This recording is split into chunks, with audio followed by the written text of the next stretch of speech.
Tai Shan is a very laid-back bear. He is special because he was born here and he grew up here, and we all fell in love with him watching that whole process. We made a formal request to the Chinese to have an extension for Tai Shan through the end of 2010. We were initially told that they preferred that we send the panda back, and we made a follow-up request one more time, and then ultimately that was turned down. It'll be a tough day when I know he's leaving. It'll be the end of a journey that started with his birth and I knew would end with him being in China. We anticipate his departure sometime in late January or mid-February. It's going to be a bittersweet, moment for all of us.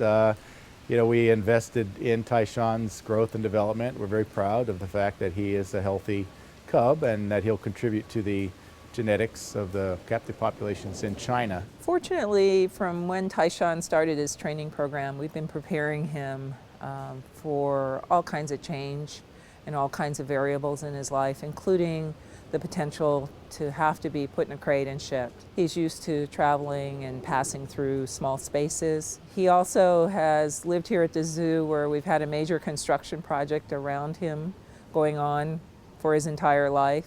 And he's also had adoring crowds and crowd noise, so he's ready. It takes about 60 days to get an export permit from the U.S. Fish and Wildlife Service. Since they're an endangered species, they require an export permit. Once that's done and we have that permit in hand, we can make the arrangements for the transport. At this point, we're just looking for the shortest route to get him there so that his transport time is as short as possible. And I would venture to say that Tai Shan is the most famous giant panda of all time.